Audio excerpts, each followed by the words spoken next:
Hey, this is Beth. The gallery buzzes with muted conversation, the scent of wine and varnish hanging in the air. Carl stood across the room, framed by a canvas I barely remember. His gaze caught mine, not the casual glance of someone skimming a crowd, but a quiet study. He looked like he belonged there, crisp white shirt, sleeves rolled up just enough to hint at ease. I liked the way he lingered, not intrusive, not timid, just steady. Our friend Harper made the introduction, calling him over with the air of someone orchestrating something significant. Beth, this is Carl. Carl, Beth. You're both too interesting to not know each other. She walked away before I could roll my eyes at the dramatics. Carl offered his hand. Firm grip, warm smile. So, Harper says you're the gallery's secret weapon. What's your superpower? Convincing people to see value where they might not think to look, I replied. His laugh was low, genuine. We spent the rest of the evening together, dissecting the art on the walls and then, somehow, the art of everything else, life, work, the bizarre joy of New York summers. By the end of the night, I didn't want him to leave, and when he asked for my number, I didn't hesitate. Our relationship sped forward as if fueled by inevitability. Weekend trips to coastal towns where we wandered into antique shops. Nights curled up on his sofa, my sketches spread across his coffee table while he explained structural designs with the same passion I poured into my art. He had this way of offering ideas, thoughtful but never intrusive, that made me feel seen. 18 months later, under a canopy of garden lights in Harper's backyard, he proposed. There was no big speech, no crowd of strangers. Just him, a simple gold ring, and words that wrapped around my heart like a promise. You make me better, Beth. Let's build something beautiful together. It felt natural to say yes. Planning the wedding pulled my mother, Diana, into the center of our lives. She thrived on it, practically made it her second job. Your Carl is such a catch, she'd say, her cheeks flushed from wine or excitement, I could never tell which. You're lucky to have him. At first, I was grateful for her help. She knew every florist, every caterer, every way to stretch a budget without it looking stretched. But there were moments that made me pause, her hand lingering on Carl's arm during a laugh, compliments that felt a little too personal. Once, she leaned too close at a family dinner, brushing crumbs off his lapel in a way that made me stiffen. Later that night, I asked Carl about it. She's harmless, he said, brushing it off with that easy smile of his. She's just excited for us. I wanted to believe him. Diana had always been flirtatious, the kind of woman who thrived on attention. But it felt different now, as if I were watching her rewrite boundaries while Carl pretended not to notice. I convinced myself it didn't matter. He'd chosen me, after all. Our wedding day came and went like a dream, vows exchanged under an oak tree, Diana dabbing her eyes with a tissue as we kissed. I told myself everything was perfect, because it mostly was. Carl and I slipped into married life with the ease of two people who knew how to complement each other. 3 years later, our life looks polished from the outside. Carl designs buildings that win awards, I curate exhibitions that draw crowds. We host dinner parties with the right mix of architects and artists, where the conversations flow as smoothly as the wine. Every picture of us could be on the cover of a magazine, proof of the life we've built together.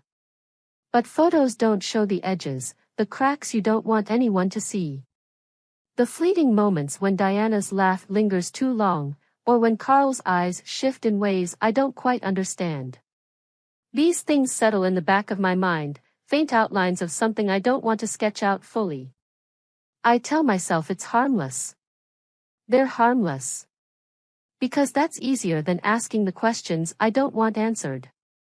3 years ago, I could have sworn we were unbreakable. Now, there's a quiet weight to my days, like an unspoken thing pressing against my chest. But tonight, I push it aside. I'm with friends, the kind of friends who make you forget yourself for a while. The concert is loud, chaotic in the best way. Harper grabs my arm during the encore, shouting something about the band being better live. I nod, not really hearing her, caught up in the drums reverberating through my ribs. For a couple of hours, I let it all go, the questions I don't ask Carl, the way Diana's laugh still echoes in the corners of my mind. When it's over, we spill into the street, breath puffing in the cold night air. It's late, but no one's ready to end the night. Harper drags us to a wine bar she swears is worth the detour. I text Carl as we settle into a corner booth. Me, concert was amazing. Heading for wine.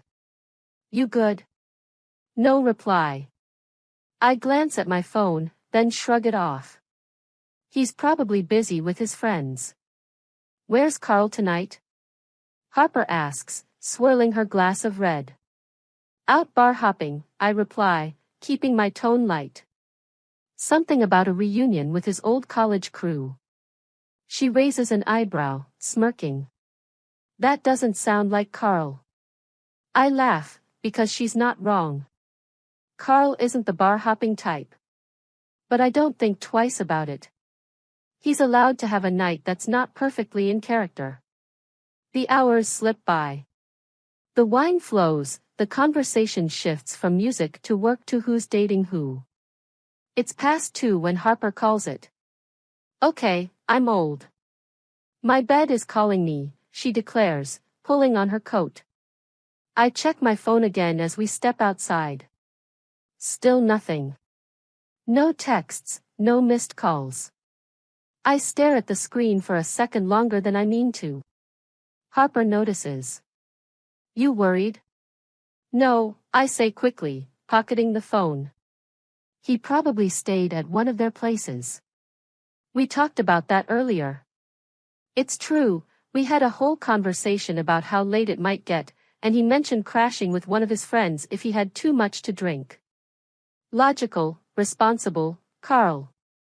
But as I drive home, the city blurring past my windows, something nags at me. I hate that I notice it, the way the silence in my phone feels heavier than it should. When I get home, the apartment is dark. I drop my bag by the door and flick on a light. His shoes aren't by the entryway. I check the bedroom next. Empty. The bed, untouched. I pull out my phone, typing quickly. Me, home now. Are you still out? The message sends. The ellipses appear for a second, then disappear. No reply. I pace the living room, trying to shake off the unease crawling up my spine. Maybe I'm overreacting. Maybe they're still out, somewhere loud, and he can't hear his phone. I pour a glass of water and sit on the couch, willing the tension in my shoulders to ease. Minutes tick by. 30. 40. An hour. The apartment feels colder, the silence unbearable. I try calling. Once. Twice. Straight to voicemail. I tell myself it's fine. This is fine. But the words sound hollow, even in my head. By the time the clock hits 3, I've stopped trying to lie to myself. Something's off. Carl walks in at 6:30 a.m. The door clicks open, and I hear his shoes on the hardwood, dragging slightly. He's not trying to be quiet. He's not trying to do anything. Hey, I say, my voice quieter than I intend. I'm sitting on the couch, wrapped in a blanket, the dim light from the kitchen casting a cold glow over the room. He freezes, caught in the act of pretending everything's normal. Didn't expect you home yet, he says, his voice hoarse, but not in a way that sounds like sleep. Where were you? I ask, though I already know. He stands there for a moment, eyes flicking between me and the door behind him. His jacket hangs limp, untidy, as though he didn't bother to hang it up before walking in. The pause stretches out, the tension in it thickening, but I'm not the one who breaks it. I I stayed at Mike's, he says. We ended up. I cut him off. I've texted you 4 times. Called twice. He exhales, a soft sigh, almost like relief. Yeah, I know. My phone was dead. I didn't think you'd mind. I stare at him for a long moment, letting the silence press against us. I want to believe him. I need to. But something shifts, a flicker of doubt in the back of my mind. So, you didn't hear me? I ask, my voice steady, but every word feels sharper than it should. No. I didn't, he says, rubbing his neck, then trying to smile. I'm sorry, I should have let you know. Right, I reply. You should've. He steps closer, and I don't move. He's trying to be gentle, I can tell. But the distance between us has grown, and it's not just the space in the room. It's the way his touch feels foreign when he reaches for me, like something he's rehearsing rather than something instinctual. I'm sorry, Beth, he says, his hand hovering awkwardly before dropping to his side. I shake my head, trying to ground myself in the room. This isn't about a missed text or an empty phone. It's about the way the pieces don't fit anymore.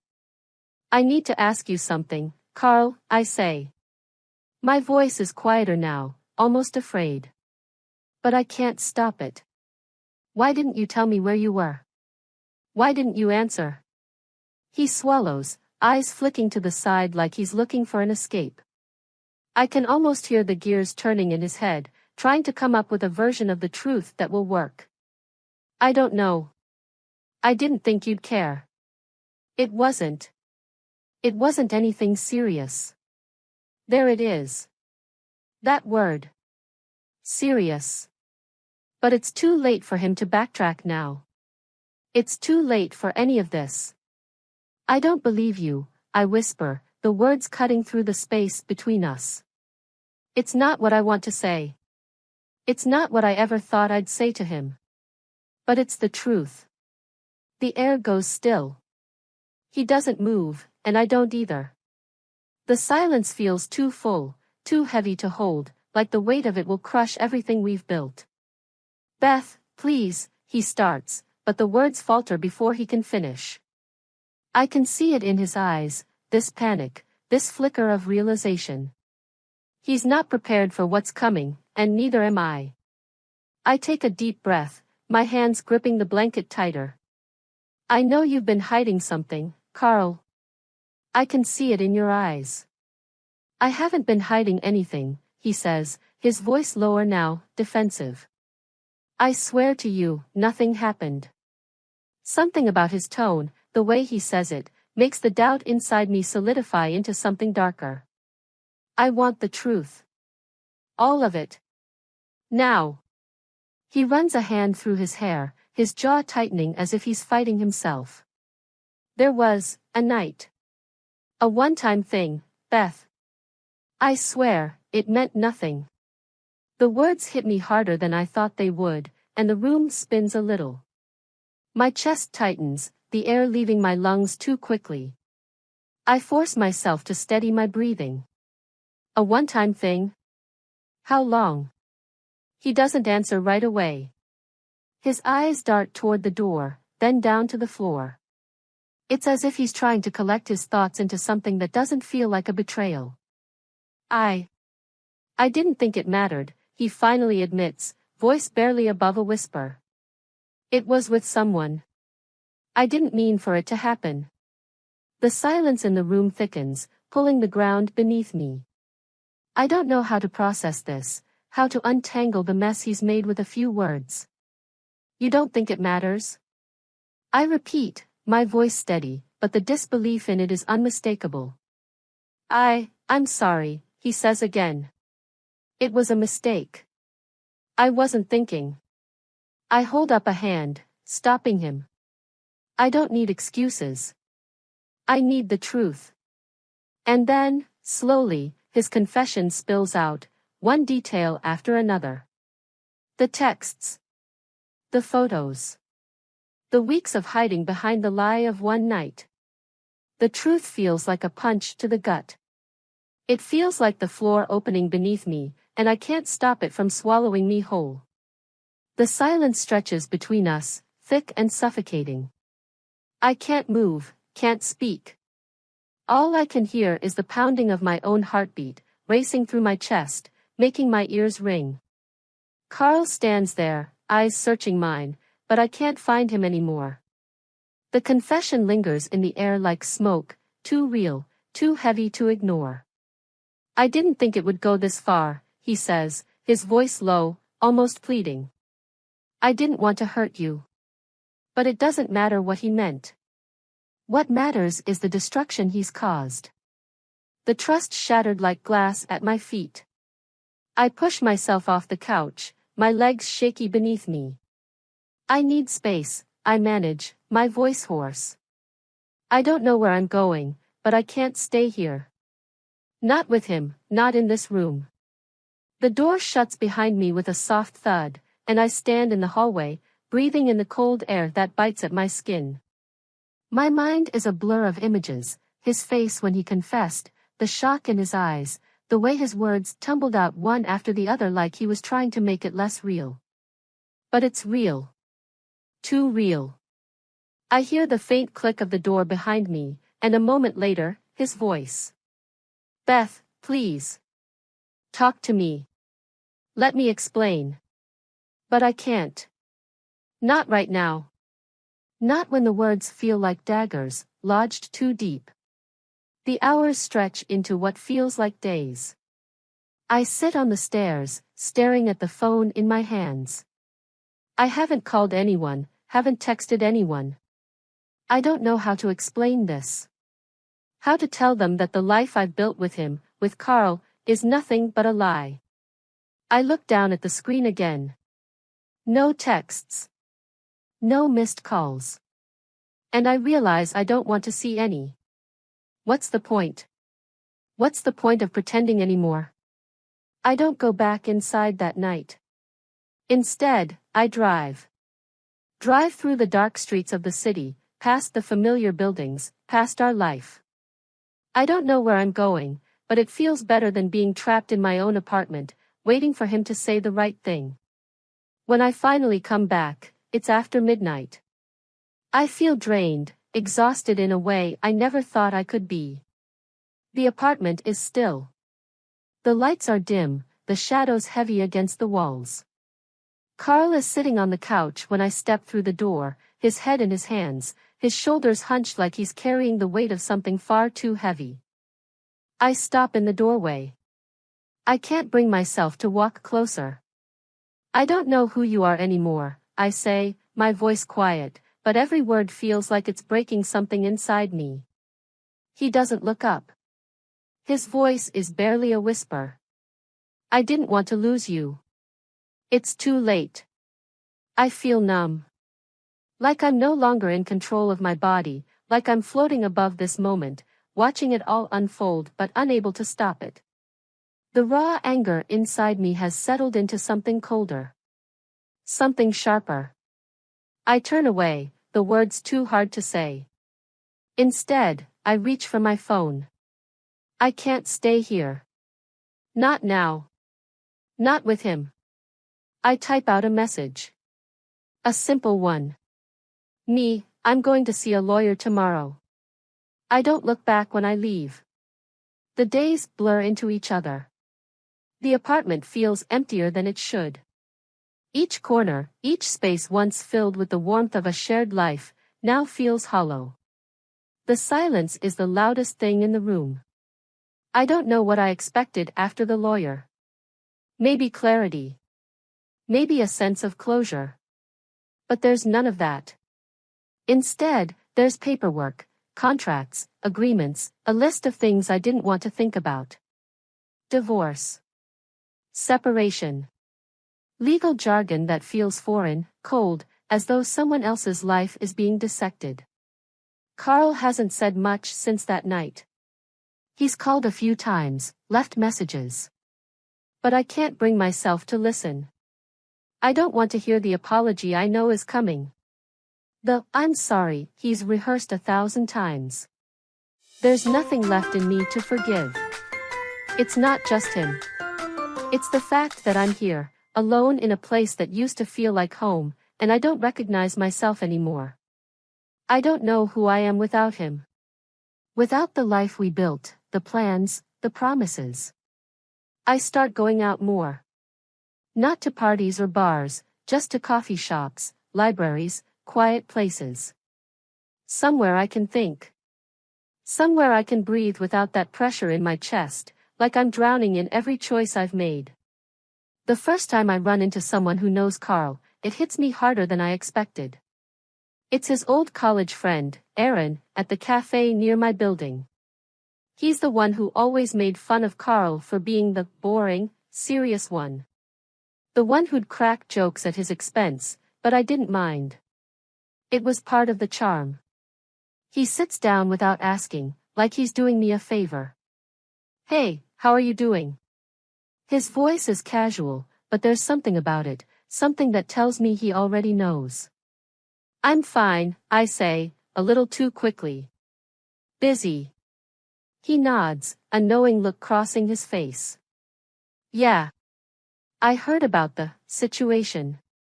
I don't know how to respond. I don't want to hear it from someone else. Not today. Not after everything.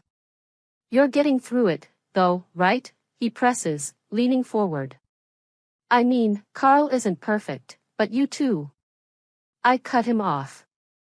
"I don't want to talk about it." He backs off immediately, holding up his hands. "Sorry. I thought you'd want to hear some of the stuff he's been saying. You know, the 'I messed up' kind of thing." I shake my head, standing up from the table. I've heard enough. I don't need to hear him. I don't need to hear anyone.